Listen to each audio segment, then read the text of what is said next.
ध्यान सुनो, क्वेश्चन नहीं दिख रहा है, हैं?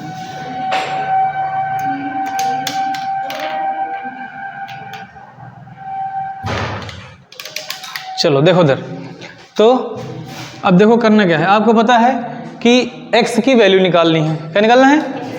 और तुम खुद बताओ x आधार में है कि घात में है ना? तो तुम्हारे दिमाग में आ गया सर जी x घात में है और घात में ही उत्तर आएगा, मतलब आधार बराबर आधार के, ये करना है बस, समझ गए? इन दोनों के तो आधार सेम है, बचा कौन? 486, उसको खाली पावर में बदलना है बस, ठीक। अच्छा उसको वहीं पड़ा रहने दो। 3 की पावर x और 3 की पावर -x जो लिखा है, ये -3 की पावर x गुणे इसको लिख सकते हैं 3 की पावर -1। एक दिन ये क्वेश्चन बताया गया है इसी तरीके, हमने क्या किया, इसको तोड़ दिया, 3 की पावर x लिख दिया, गुणे लगा के 3 की पावर -1 कर दिया। क्यों? क्योंकि गुणे में घाते जुड़ते हैं जब आधार समान हो, आधार समान है, घाते जुड़ेंगी तो x -1 ही तो होगा, जुड़ेंगी कि मतलब भाई माइनस चिन्ह लगा तो घटेंगे, इधर बराबर में क्या होगा 486। बताओ कुछ किया हमने? क्या हमने इसमें क्या किया है, खाली 3 की पावर x को तोड़ दिया, 3 की पावर 1 को तोड़ लिया बस, ठीक। अब बताओ यहाँ पे कितने पद हैं? 3 नहीं 2 पद। देखने के लिए चिन्ह गिने जाते हैं, एक चिन्ह यहाँ प्लस का, एक चिन्ह यहाँ प्लस का, क्या पद हैं? ये नहीं गिनते हैं, खाली पद पता करने के लिए प्लस और माइनस के चिन्ह देखते हैं। किसके? बताओ इसमें कितने पद हैं? 2 फैमिली हैं, 2 परिवार हैं, और दोनों परिवार में एक आदमी ऐसा है जो दोनों में है। 3 की पावर x, कौन? ये पूरा फैमिली दोनों में है, तो ये मिल जाएगा कॉमन, क्या? उभयनिष्ठ। इसको बाहर निकाल लेना है, 3 की पावर x बाहर चला जाएगा, तो ये जब यहाँ अपना पूरा जगह छोड़ देगा तो यहाँ बचेगा 1। जब कॉमन लेते हैं तो कॉमन वाला बाहर लिखते हैं, बचे वाले लोगों को ब्रैकेट में लिखते हैं, तो कॉमन बाहर चला गया, बचे वाले को ब्रैकेट में लिखना, ब्रैकेट लगाया, ये पूरा चला गया, क्या बचा यहाँ? क्योंकि गुणांक में 1 होता ना, तो गुणे वाला 1 बच गया, फिर ये वाला माइनस लगाएंगे, ये तो पूरा चला गया। जब ये चला गया पूरा तो 1 बचना चाहिए था, लेकिन इसकी फैमिली में एक लोग और हैं, वो हैं, जब इसकी फैमिली में इसका फैमिली मेंबर है तो 1 नहीं दिखेगा, वो उसी के साथ छुपा रहेगा। 3 की पावर बराबर 486। बस कठिन लग रहा है कुछ? कॉमन ले लिया, मिल रहा था, ले लिया। अब बताइए, आपको शायद पता है, नहीं पता हम बताते हैं। अगर हमने लिख दिया x + 2 = 4, बताओ हम 2 को अगर उस तरफ ले जाएं तो क्या हो जाएगा? चिन्ह बदल जाएगा। अगर हम लिख दें 5 बराबर y + 10 और 10 को उधर ले आए तो चिन्ह बदलता है क्या? प्लस वाला माइनस में, माइनस वाला प्लस में, है ना? याद है, गुणे वाला भाग में, भाग वाला गुणे में जाता है, ठीक है। एक बात बताइए, अगर आपको पता है तो, नहीं पता है तो जान लीजिए। जैसे हमने लिख दिया 2, बताओ इसमें अंश है कि हर है? कि अंश हर दोनों है? अभी ये क्या है, अंश है कि हर है? अंश है, क्योंकि हर में कितना छुपा है? 1 छुपा है, उसकी कोई काम नहीं तो वो दिखेगा नहीं। हम आपसे कहें आप अपॉन यानी 2 को कहाँ लेके चले जाओ? अपॉन में। 2 को हर बना दो, हम आपसे क्या कह रहे हैं? 2 को हर बना दो, तो हर बन जाएगा। 2 अगर हर में जाएगा तो लिखा जाएगा 1/2 की पावर -1। अच्छा, क्योंकि दुनिया में कोई भी संख्या हो उसकी पावर हमेशा कितनी छुपी होती है? छुपी होती है, बोलो। और आप क्या कर रहे हो, उसको अंश से हर में लेके जा रहे हो। तुम बताओ, जब दाएं से बाएं जाता था, बाएं से दाएं आता तो चिन्ह बदलता नहीं? प्लस वाला माइनस में, माइनस वाला, वैसे ही 2 की पावर ये +1 है कि -1 है? +1। जब अपॉन में आएगा तो क्या हो जाएगा? अपनी जगह छोड़ता है कोई नंबर तो 1 बचता है, जैसे यहाँ बचा था, तो बचा नहीं। तो जब 2 की पावर 1 अपनी जगह छोड़ेगा तो उसका गुणा वाला 1 जो होता है, छुपा वाला होता है कि नहीं? बताओ, गुणांक में 1 होता है, तो ये बच जाएगा। और ये 2 की पावर 1 प्लस में है ना, 2 की पावर -1 हो जाएगा। समझ पाए? हम आपसे कहें 5 बराबर 1 की पावर -1 की पावर, ये 5 बराबर 1/5 की पावर -1, बराबर बराबर है, अलग अलग है? बराबर बराबर है। 5 को ये भी लिख सकते हो क्या? 1/5 की पावर -1।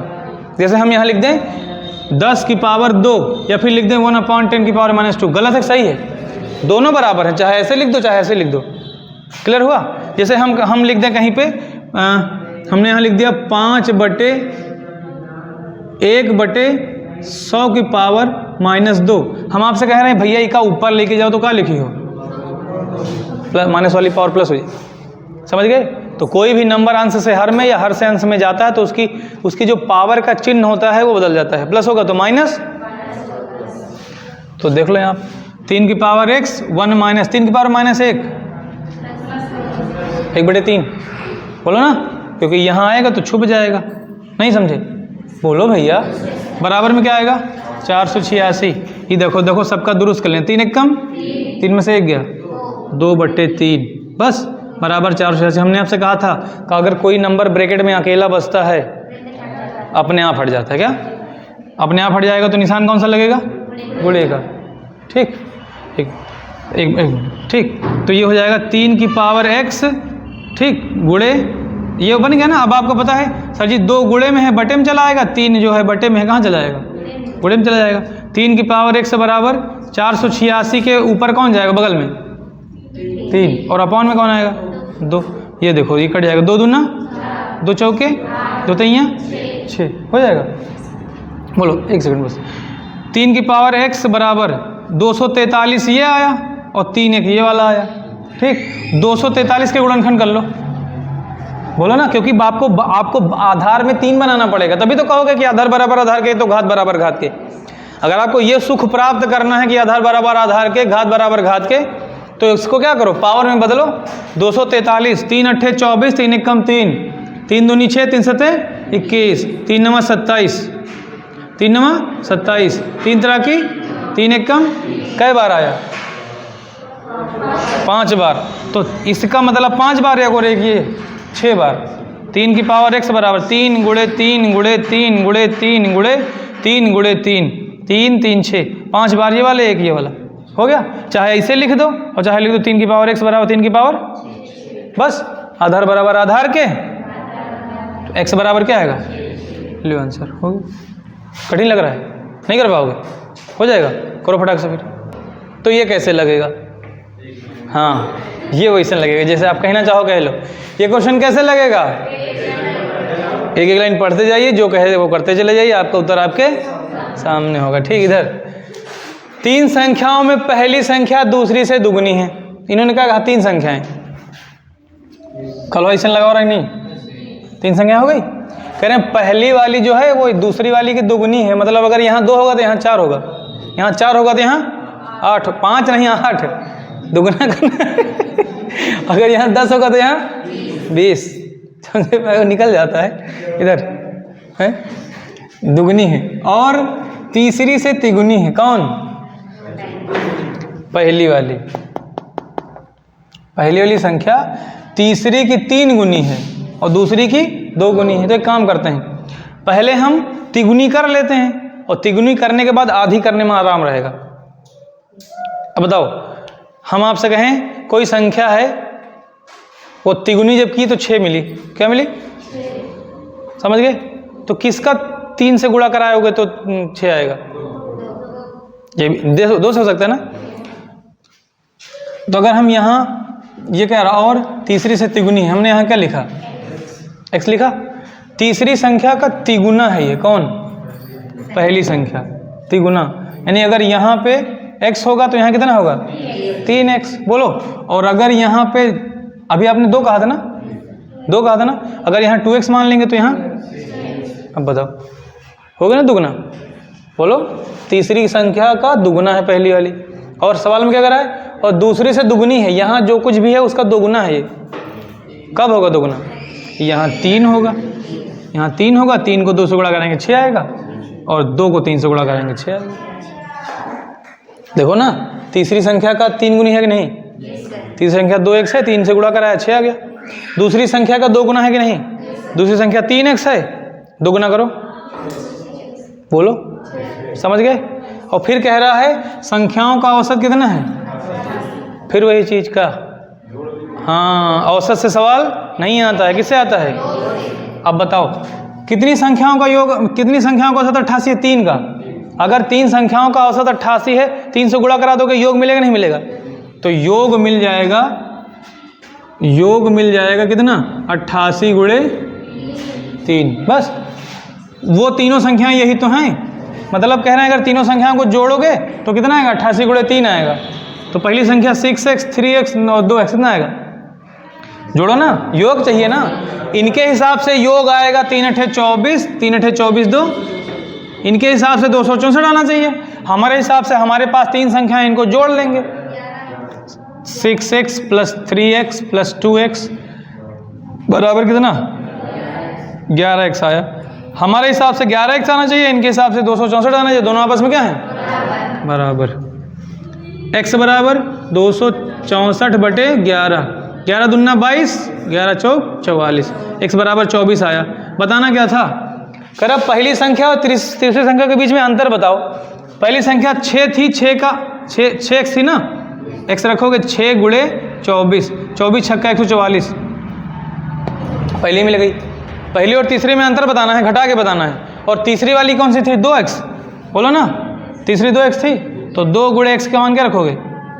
24, तो 24 दूना 48। अब तुम खुद बताओ भैया, पहली संख्या है ये और तीसरी संख्या है 48, कह रहे हैं घटा के बताओ कितना आएगा? 96। कितना? यही आपका उत्तर है। ये पूछ रहा था, नहीं समझे भाई? एक ही लाइन पढ़ा, एक लाइन कर दिया, करो फटाक से। इधर कह रहा है कि ये जो संख्याएं हैं 4 ठो हैं, 4 ऑप्शन हैं। कह रहे हैं इसमें से वो संख्या बताओ जो 4 अंकों की होनी चाहिए। तो इसमें 4 अंक की तो सब हैं, बोलो ना, 4 अंकों की होनी चाहिए और सबसे छोटी होनी चाहिए और पूर्ण वर्ग होनी चाहिए। क्या होनी चाहिए? पूर्ण वर्ग होनी चाहिए। अब ध्यान सुनना, पूर्ण वर्ग संख्याएं वे संख्याएं होती हैं जिनका मल्टीप्लाई उन्हीं से कराने पर, उन्हीं से गुणा करने पर, सुने, वो चीज प्राप्त हो। जैसे हम आपसे कहें 4 का गुणा 4 में कराओ 16, तो 16 एक पूर्ण वर्ग संख्या है। क्या है? 2 का गुणा 2 में कराओ तो 4 क्या है? 5 का 5 गुणा 5 में कराओ तो 25 क्या है? ठीक। हम आपसे कहें 36 पूर्ण वर्ग है या नहीं? क्यों? 6 गुणे 6, बोलो। हम आपसे कहें 100 है कि नहीं? 100 पूर्ण वर्ग है कि नहीं? 10 दहम्मा 100। हम आपसे कहें 99 पूर्ण वर्ग है कि नहीं? नहीं है, क्योंकि किसी भी संख्या का उसी से मल्टीप्लाई कराने पर 99 नहीं प्राप्त होगा। 33 का 3 से कराने पर प्राप्त होगा, 11 3 33 3 99, लेकिन 2 ही बार होना चाहिए बस। हम आपसे कहें 10,000 पूर्ण वर्ग है कि नहीं? 10,000 है, 100 गुणे 100, तो ये पूर्णक संख्या होती हैं। किसी भी नंबर का गुणा करवा लो उसी से, और जो प्राप्त हो वही पूर्णक संख्या कहलाती हैं, जिनके जोड़े बन सके, पेयर बन सके। तो ये कह रहे हैं 4 अंक की होनी चाहिए, तो 4 तो सब में है। हम चेक कर रहे हैं, हमको याद है कि 32 का स्क्वायर 1024 होता है। क्या?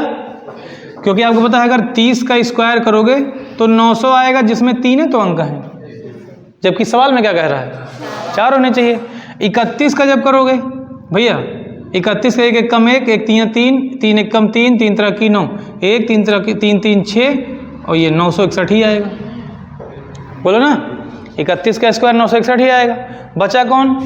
और इसमें भी 3 ही नंबर हैं, इसमें भी क्या है? 3 है। 32 का करेंगे तो कितना आएगा? 1024।